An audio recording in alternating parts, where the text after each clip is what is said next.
Este podcast es auspiciado por Encuentros, un podcast de Movie, la plataforma de cine seleccionado a mano. En cada episodio, una nueva conversación. Laura Chitarella, José Luis Torres Leiva, Anaí Berneri, Alicia Braga y más hablan sobre sus propios métodos y procesos creativos, contando experiencias personales y reflexionando sobre películas y cineastas que han influenciado e inspirado su trabajo. Encuentros es presentado por Movie y La Corriente del Golfo Podcast. Escucha Movie Podcast Encuentros, disponible en tu plataforma de podcast favorita.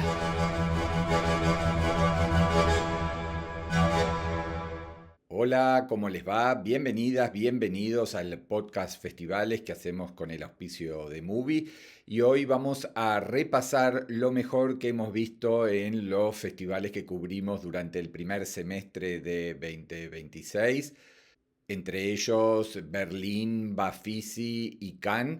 Así que sin más preámbulos, vamos a reseñar los films que más nos gustaron, inquietaron, provocaron en esta primera mitad de año. Y otro autor extranjero que de alguna manera fue ahora apadrinado, cooptado por los franceses es Ryusuke Hamaguchi, que presentó hace horas en la sección oficial en competición Sudden, All of a Sudden, una película ambiciosa, diría más en la duración que en sus objetivos o sus búsquedas temáticas, ¿no? Una película de 3 horas 20, que creo acá al revés, a mí me interesó más que a vos, o por lo menos eso lo que comentamos en el off the record antes de empezar. Es una película sobre los cuidados, sobre cómo transitar la enfermedad, sobre la compasión, sobre cómo hacer un trabajo en la salud. No sé si es un hospital público o por lo menos tiene financiamiento público, ¿no? Sí. De una clínica dedicado a gente sobre todo con Alzheimer o enfermedades degenerativas, y cómo el equipo técnico, el equipo médico lucha para hacerlo de una manera humanitaria, cuando sabemos que la salud es básicamente hoy un negocio y tiene que dar réditos y tiene que dar resultados palpables, y cómo en un mundo así Hamaguchi aboga a través de sus personajes por unos cuidados muy particulares, por técnicas muy artesanales, por una mirada muy empática hacia los enfermos también y hacia los expertos en salud que están como estresados, mal pagos, o bueno, lo que ya sabemos que pasa en todos los lugares del mundo.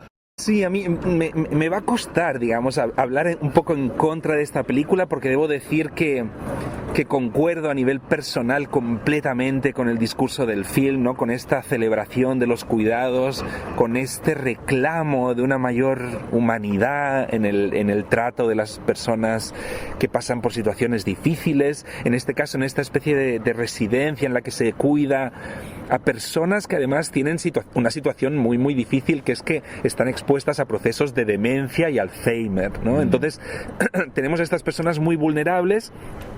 Y tenemos a la protagonista del film, Virginie Fira, que otra vez, sí. Están todas. Sí, que es la directora de este centro y que hace estos grandes esfuerzos por intentar aplicar, como has comentado muy bien, estos modos de cuidado más humanos, ¿no?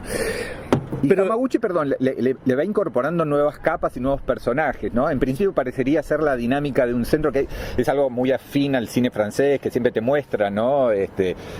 Funcionamientos de las instituciones, o sea policiales, sanitarias, etcétera, etcétera, pero de golpe la protagonista va a ver una obra de teatro y conoce obviamente al actor, al protagonista, porque es un unipersonal, y a la directora dramaturga, y bueno, no sé, ahí se establece una relación muy intensa que va ampliando y también alargando la trama de la película.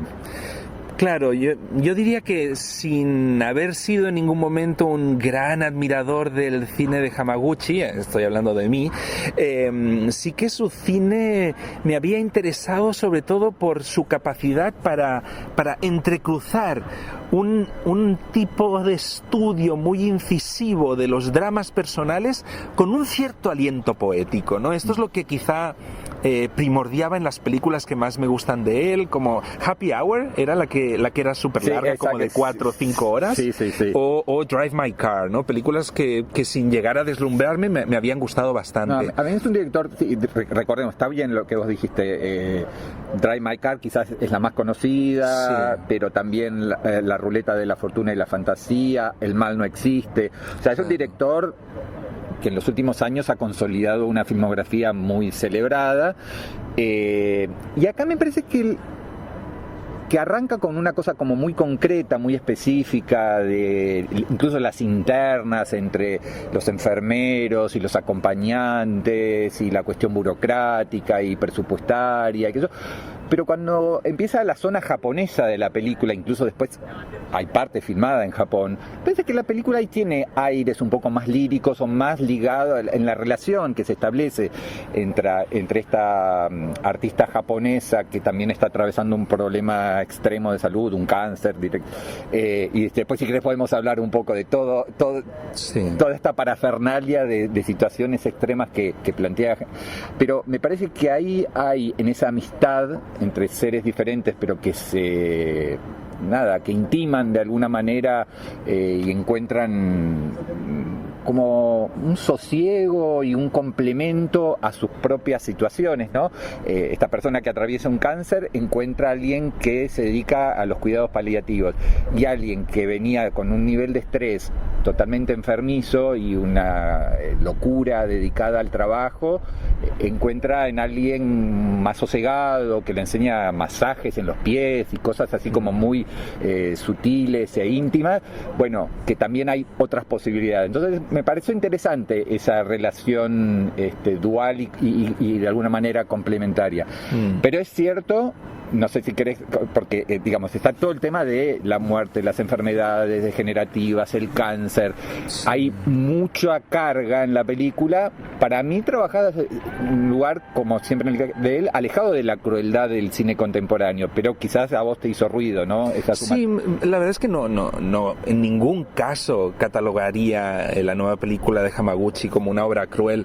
Pero sí que diría que su anterior película, Evil Does Not Exist, El Mal No Existe, yo creo que ya introducía un nuevo componente en su obra, que era la idea de la intención de hacer un cierto cine social, ¿no? En El Mal No Existe teníamos a esa comunidad que vivía en armonía con la naturaleza y que de repente recibía el impacto del capitalismo a través de este proyecto de instalar un camping en el corazón de ese territorio natural virgen, ¿no? Y de repente surge este interés por parte de Hamaguchi por tocar la cuestión social, y yo creo que esto se reafirma, ¿no? en esta nueva película de Hamaguchi, que se titula All of a Sudden, y en este caso él reafirma este interés por lo social, situando en el corazón del film varios, digamos, elementos adversos, ¿no?, que tienen que superar los personajes. Ya hemos hecho referencia a la cuestión del Alzheimer y la demencia,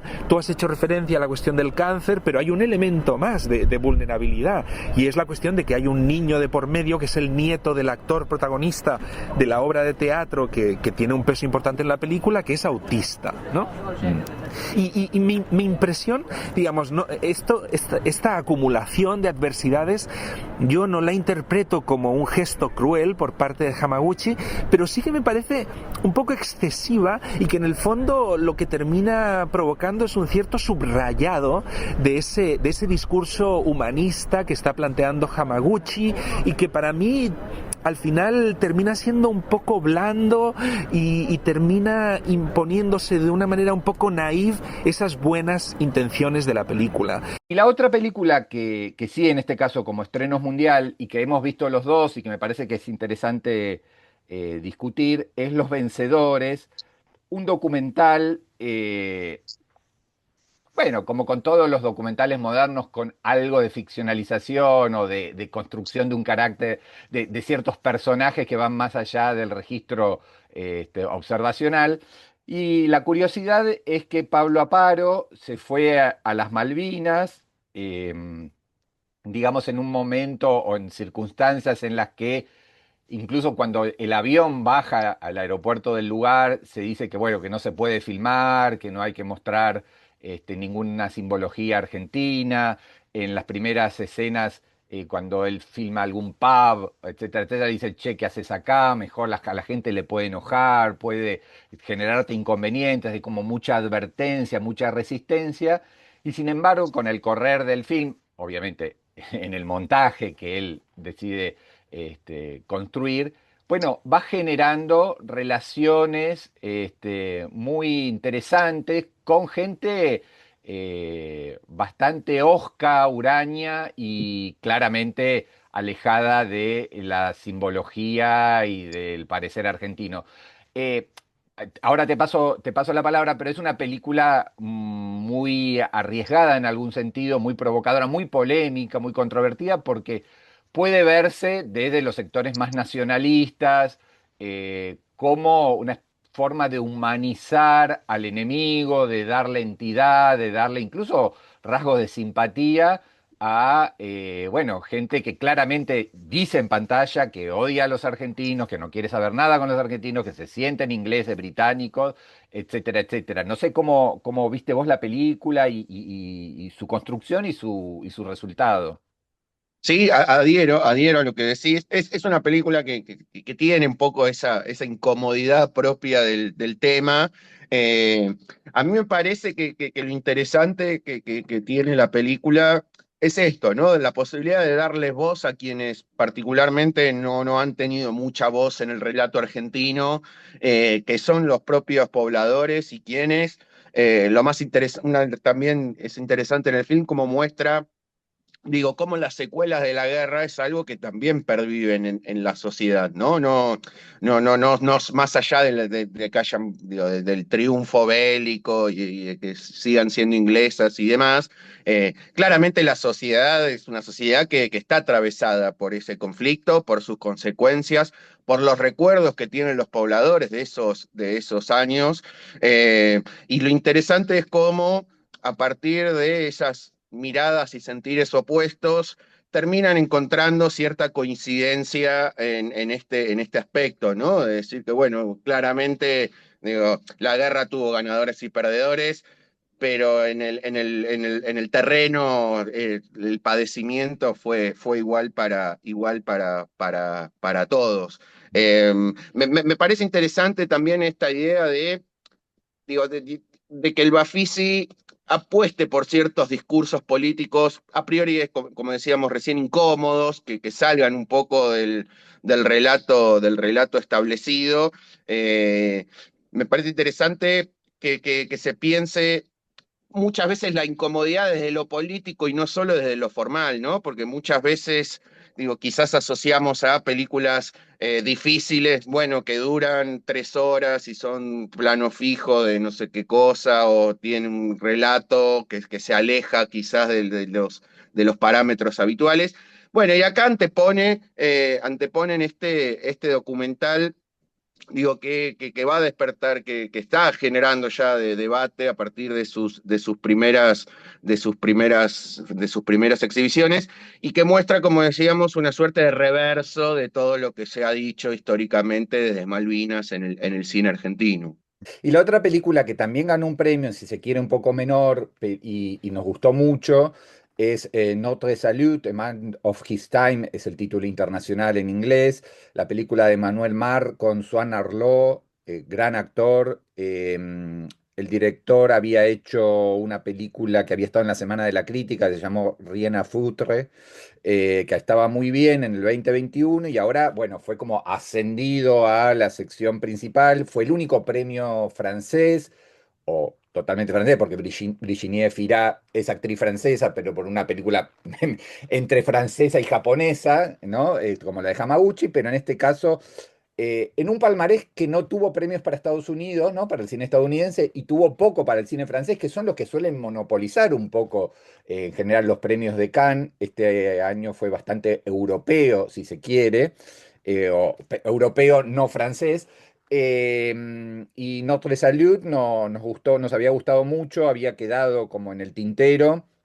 Ya había habido una película previa en la competencia oficial en el mismo universo de la resistencia francesa, el régimen de Vichy, el tema de la ocupación nazi, pero en este caso Notre Salut se enfoca en el ascenso del personaje de Henri Marre, que hace Swan Arlo, que es una especie de arribista que se mete en medio de la burocracia del régimen de Vichy y con sus recursos y sus maniobras y sus manipulaciones va ascendiendo en el poder en un momento en el cual, bueno, obviamente había un colaboracionismo directo con los nazis. Sí, para mí esta ha sido la gran sorpresa positiva del festival. En un festival sin demasiadas sorpresas, un festival bastante previsible en general, para mí esta película ha terminado siendo, yo creo, mi favorita del certamen. En parte porque es verdad que llevo mucho tiempo, quizá como unos 10 años, bastante obsesionado con este cine europeo que trabaja el concepto del anacronismo y la alegoría para pensar la Europa contemporánea mirando hacia el pasado. Y creo que Notre Salut, pese a poner el foco superficialmente en esa Francia de Vichy, está pensando claramente en la Europa contemporánea, ¿no? Y en el rol que tiene, que puede ocupar cada uno en esta oleada reaccionaria, ¿no? Que parece que está arrastrando ahora a Europa.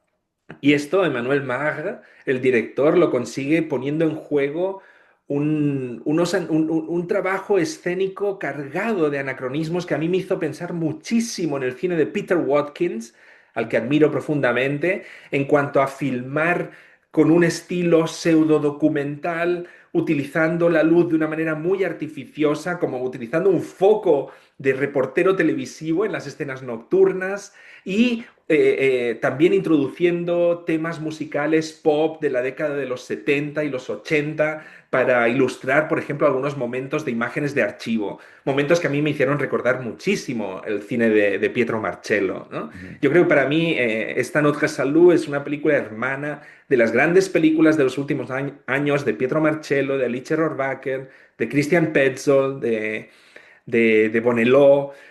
Digamos, para mí es una gran película y fue para mí la gran sorpresa del festival. Totalmente. Sí, y un buen contrapunto de Mulan, la película de Laszlo Nemes, el húngaro que filmó una especie de biopic o acercamiento biográfico al héroe de la resistencia francesa. Y vamos, si querés, entonces sí a dedicarle los últimos minutos a el premio del jurado. Es un premio, si se quiere, un poco menor dentro del palmarés, pero es un premio al fin para The Dreamed Adventure, la película que estábamos esperando de Valeska Grisebach, que llegó creo que en el último día o el penúltimo día, una directora que ya venía trabajando ciertas zonas, sobre todo con Western, su película anterior del 2017, en estas zonas medio fronterizas, en Bulgaria, en este caso, cerca de la frontera con Grecia y Turquía, estos universos medio extraños, trabajando un poco con el western, con el policial, en este caso con el film de gángsters, pero con ese ritmo pausado, ese trabajo con actores no profesionales, esa profundidad psicológica que la convierte en realmente una rara avis en el cine europeo contemporáneo, ¿no? Sí, a mí fue una de mis películas favoritas del festival y creo que es un ejemplo magnífico de cómo es posible hacer cine de claro raigambre social.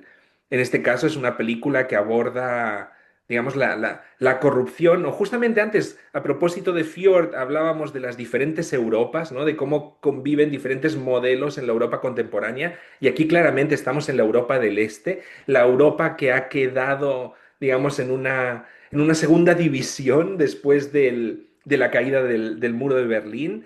Y en esta película Valeska Grisbach, eso, toca todo el universo de la corrupción en este ámbito, sobre todo en la frontera entre Bulgaria y Turquía, todo el tema del tráfico de refugiados, sobre todo de mujeres, y también toda la cuestión de la memoria de las agresiones a mujeres en la década de los 90, ¿no? Durante ese periodo muy gris de transición al modelo capitalista, ¿no? La época de la caída del muro de Berlín. Y cómo, claro, toda esa historia de agresiones sobre mujeres pervive, ¿no?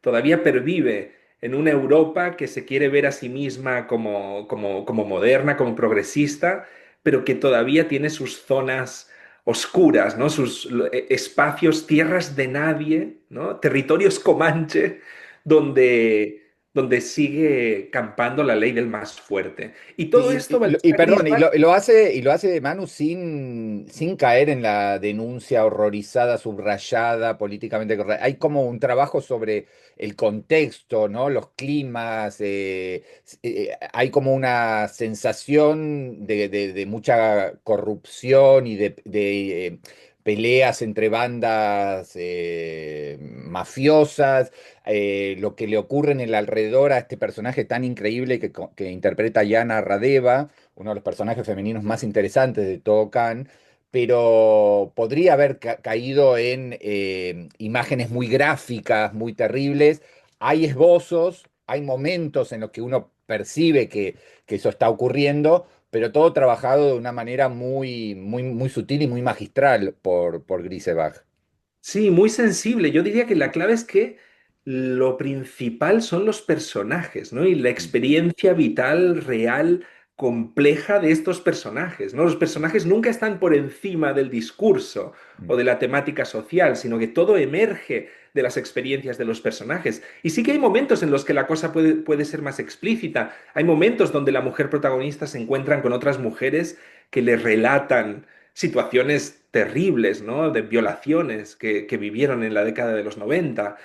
Pero aún así nunca tienes esa sensación de que la temática está devorando la experiencia de los personajes, ¿no? Una experiencia donde además, frente a toda esta oscuridad preponderante o circundante, termina emergiendo mucha luz, ¿no? Mucha empatía, mucho cariño, mucha amistad, mucha la posibilidad, digamos, de superar toda esta oscuridad a golpe de compromiso humano, ¿no? Y esto ella lo consigue a través de un trío genial de personajes, el personaje femenino que has mencionado, también un hombre que es un amigo de ella y una chica joven que claramente tiene todas las cartas para caer en manos de estas bandas de gángsteres. Y estos tres personajes van consiguiendo poco a poco ir saliendo hacia adelante. No vamos a revelar qué acaba pasando con ellos, porque pasan muchísimas cosas en la película, es una película larga, pero de lo que no hay ninguna duda es que Valeska Grisbach está del lado de este trío maravilloso de personajes. Y agradeciendo como siempre el apoyo de Movie al podcast Festivales. Gracias y hasta la próxima. Chao. Este podcast fue auspiciado por Encuentros, un podcast de Movie, la plataforma de cine seleccionado a mano. En cada episodio, una nueva conversación.